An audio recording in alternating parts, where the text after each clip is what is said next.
All right, so we're here today with Mr. Chris Coulter from Supreme Lending. We have Noah Bearden, who is with the Mountain Life Real Estate team here in North Oregon. I'm Chad Larsey, also with the Mountain Life Real Estate team, and we're here for the Mountain Life Market View for June, what is today, June 4th, June 5th? June 5th, 2020. So Chris, thank you for being here. Appreciate you making the trip up from the big city, I guess. Well, not the big city, but Woodstock, Georgia. Yes, so we're glad to have you and glad to be an affiliate partner with you, man. You do an awesome job for our clients and you take excellent care of them. And so we're very, very grateful for that. Well, I appreciate you having me on the show. I love coming to Blue Ridge and, I love meeting with your clients. Your clients are very pleasant people and have just been a joy to work with for the past couple of years. We do have some pretty amazing clients, no doubt about it. So,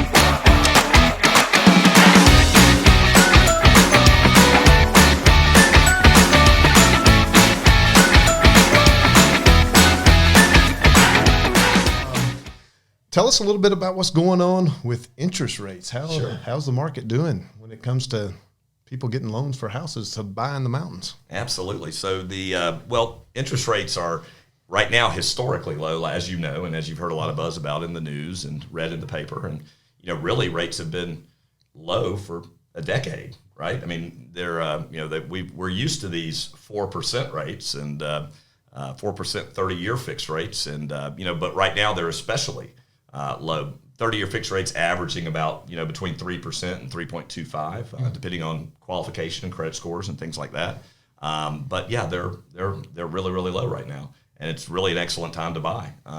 The conditions are good from an interest rate standpoint anyway, and so rates are real low. So it might be a good time for folks in the more metropolitan areas to do some refinancing, so they can have a little extra cash to maybe come up here and buy a house in the mountains. Absolutely. Or a cabin in the mountains. Definitely. And yeah, we're having a lot of those conversations right now with people inquiring about, is it a good time? And it definitely is. I think right now what we're looking at is the value in refinancing really, I think, is in a reduced term on your loan.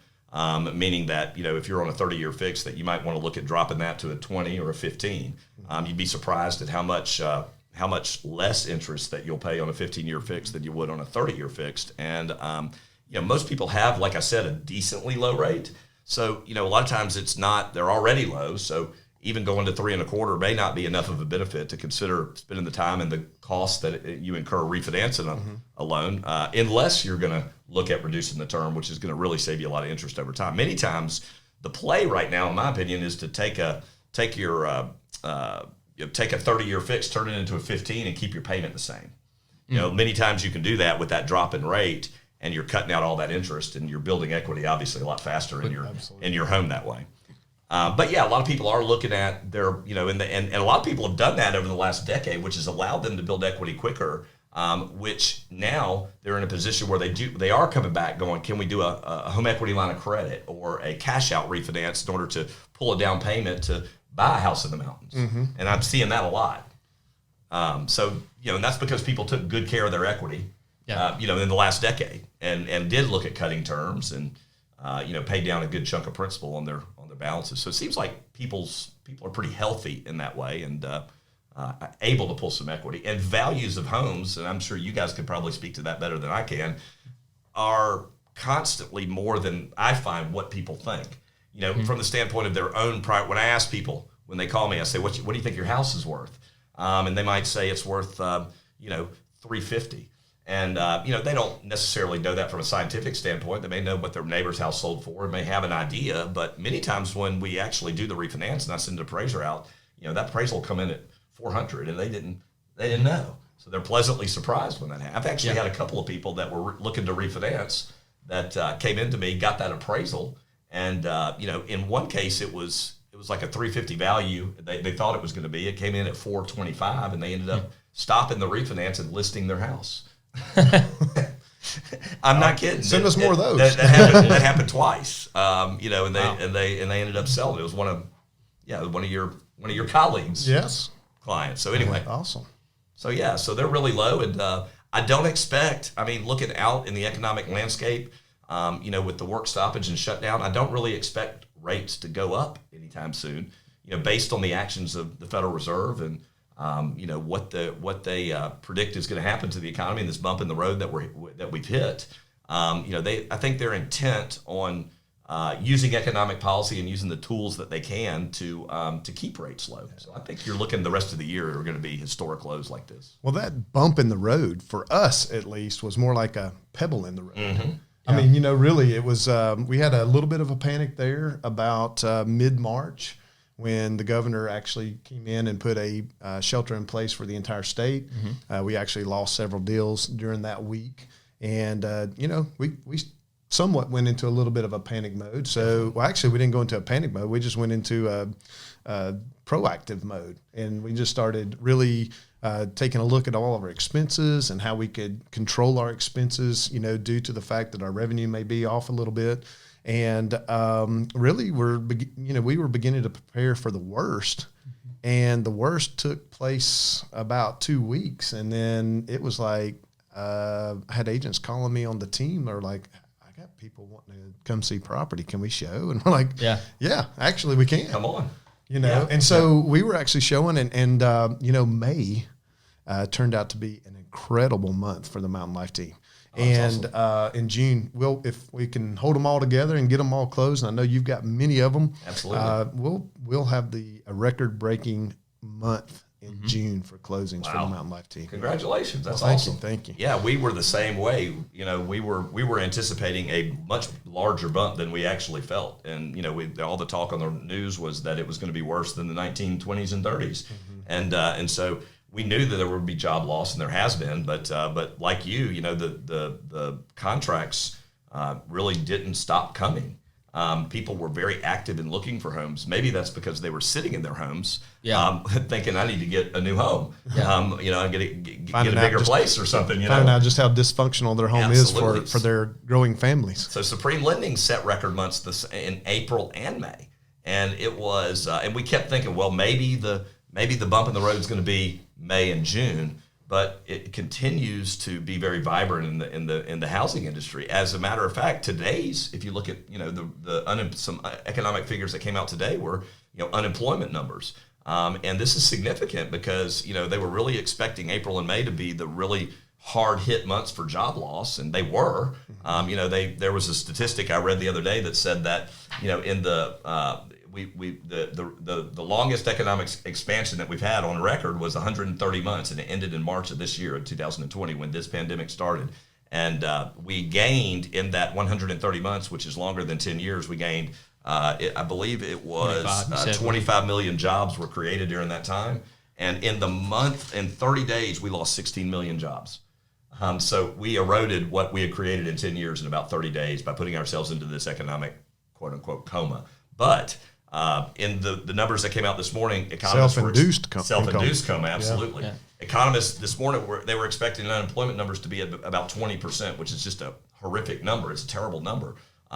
Where they were 14% in the month of May, but the numbers this morning came out at 13.6%, an improvement, which is a complete shock to everybody watching. So we see that in housing first because we stay busy, and these are lagging numbers. We're looking back at these numbers and the jobs that were created or lost, and so that's good news. Maybe we've seen the worst of it. Is my point. Yeah, well, I mean, the country certainly needs some good news after what we've been witnessing here for the past week and a half. So, absolutely, that is good. And consumer confidence is up. I saw that too. I read that. And which is surprising. It really is. Now we need to get them back into these malls and department stores and retail stores open back up. We need to get people back in stadiums. Yeah. I mean, I don't know about you guys, but I am missing myself some baseball. No doubt about it. And it's time to get those. Even my wife, who is not a big sports fan, said last weekend, I miss sports. And I had to stop and go, really? Yeah. She said, it's the background noise of my life. I mean, and I miss it. Yeah, I saw a crazy number the other day. It said each Major League Baseball team, each home game that they miss, they're losing about $650,000 in income. Holy cow. So if you multiply that by 82 home games and 30 teams, it's like $1.6 billion in revenue. Wow. For the MLB. And that's just the home ticket sales. I mean, like, what they make from the home games. Yeah, right. I don't know if that includes watching on TV and advertisement revenue, and things. yeah. So that's a lot of money. No doubt. It's crazy. Well, I don't know about me. I actually probably spent more money the last couple of weeks than I needed to. But just what we're setting up here. This is our first podcast that we're having with you guys, and for the Mountain Market View, this is going to be a weekly thing for us. At least I hope it will be. But I know it sounds a little bit crazy, but all the podcasting, lighting equipment, things like that, were sold out. I mean, they've been on back order forever. Right? Because everybody's at home and they're trying to figure out everything that they can do to generate business, and so they're doing more. I mean, I forgot the statistics, but how many podcasts have been introduced over, the past 2 months? Oh, yeah. And videos. I've noticed more agents within our own market, especially watching Atlanta markets and so forth. Everybody's making themselves get comfortable with making videos and things like that. So Zoom is a big buzzword. Zoom stock went way up. I heard on the radio. Yeah. Well, I told my team, I said, look, it's going to forever change how we do business. Mm-hmm. I mean, I can actually do some, some training and some, much easier through Zoom than I can sitting here next to you. I think it's there. You'll see some improvements and some positive things that come out of this, and I think that's definitely one of them. Maybe we're going to be a little more efficient about the way we communicate and do business and things like that. Well, I know the housing market here in North Georgia for the counties that we serve. I mean, we really haven't seen a major difference. I mean, most of the counties are. We went over it in our meeting on Wednesday. Most of them are either pretty much no change at all or not even work. Yeah. Like list of sales price went up like 1% for a couple places. It was pretty much everything was the same. Like you're saying, we didn't see really any changes hardly. With the exception of days on market. Days on market dropped pretty much. I mean, inventory is getting to be, that's going to be our next challenge is inventory. Yeah. So we're going to have to, convince some folks. Maybe we need to talk to them a little bit more about doing some creative financing on their home so that they'll realize they got more equity than they think they do. Absolutely. And may want to get it out there on the market and upgrade themselves or something. So, I saw a statistic this morning actually watching Pat Flood's video and the personal savings up 33%. I was listening to the same thing and I was, yep. I mean, just like us, I mean, we're like, hey, we don't need to spend any more money than we need to right now because we don't know what's going to happen. And, still, I don't know about you, Noah, but I feel there's bound to be some type of a fallout. I mean, we basically put our economy on hold for our coma for 3 months. We can't not have something come from that. So we're still expecting, but maybe if we can get some more confidence out there, and we with that news that came out today with the unemployment rates, I mean that's huge. Yeah, I mean that'll like you said that'll be talked about all weekend. Hopefully it'll be nothing but positive. And I think I think you said it best when you said your first reaction maybe is a little bit of panic, but your second reaction is okay. I've been in the mortgage business 23 years. You've been selling real estate longer than that probably. And, you go back to what you know how to do, what you're good at, which is being proactive about, setting up podcasts or staying in front of people or talking to more of your database, talking to more of the clients that you've helped, that have, appreciated your services and making sure you're staying in touch with those people. And, we go back to doing better and more efficiently what we should have been doing before this hit anyway. Absolutely. So I think that's increased some productivity. I mean, certainly there's some sectors that have lost jobs altogether. Like you mentioned, entertainment. Mm-hmm. How are musicians? How are athletes and folks like that? Maybe not all necessarily athletes, but there have definitely been some real job loss that maybe we haven't seen the impact of yet. But I mean, I think we're just seeing a lot of the beginning of it. I mean, hopefully. Like you said, we've seen positive numbers positive is a relative term, positive compared to what we thought it was going to be. But, even with the MLB, they're cutting minor league players, which is, you think, it's not a big deal. It's minor league, but that's just the surface. If it doesn't get better, more and more important people are going to be getting cut. And musicians, think about all the money in the economy that's lost. We haven't had concerts, games, the billions of dollars that have been lost just right there. No doubt. So, we're going to take a hit from it. I don't think it'll be as bad as, hopefully, it won't be as bad as what we anticipated, but there's going to have to be something we see a little, for a while. I know what that something is. Yeah. College football. College football. That's right. Go Dogs. Every day my son and I sit around going, all right, well, what are they going to play, in Athens on Saturdays, or have they said anything yet? Are they going back to college? And then I've got kids home from college that are wanting to know when they can get back to college. They're tired of being home. Yeah. Although I've enjoyed having everybody home during this, I think we've definitely, grown as a family, and gotten to spend a lot of time together playing games and doing things that maybe we felt like we didn't have time to do in the past. But it's really been fun. It's actually been enjoyable. Yeah. Well, I think it's pretty clear to say that the mortgage business is booming right now. It's vibrant. Real estate, at least in the North Georgia mountains and the Western Carolina mountains, and I know from my colleagues down in the Atlanta area, that's booming. It's hard to say. With the numbers going down, the inventory low, days on market very, very low. It's hard to. It is everything points to a seller's market. Mm-hmm. However, it's so hard to say that it's only a seller's market because the rates being so low. It's certainly very beneficial for buyers.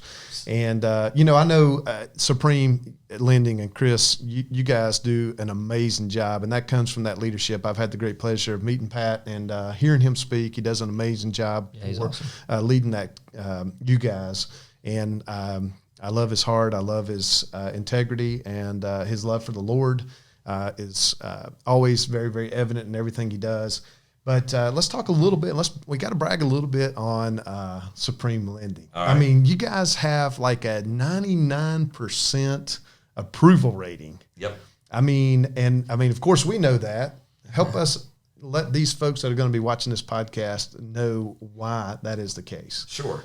So I think what the job that Pat's done is assembling an operations team that really goes above and beyond for clients, not just the loan officers that are in the field meeting with customers on a face-to-face basis every week, but the processors and the underwriters and the closers that are essential to this process running smoothly. We have a team that will, they'll stay late every day of the week to get the job done. And I would go to battle with the folks we have in our operations team anytime, but we set up a really specific and defined process for how loans come in and get through our system. Most lenders right now are averaging turn times on closings of about 42 days. And a lot of that's because there's a lot of refinance volume going on right now. And you guys can do it in 8 days. And our average. And have done it in less than 8 days for me. And our average from start to finish is 17. We do them in 8 on the regular, but just 17 days from the time that we take an application to the time that we fund a loan on average. And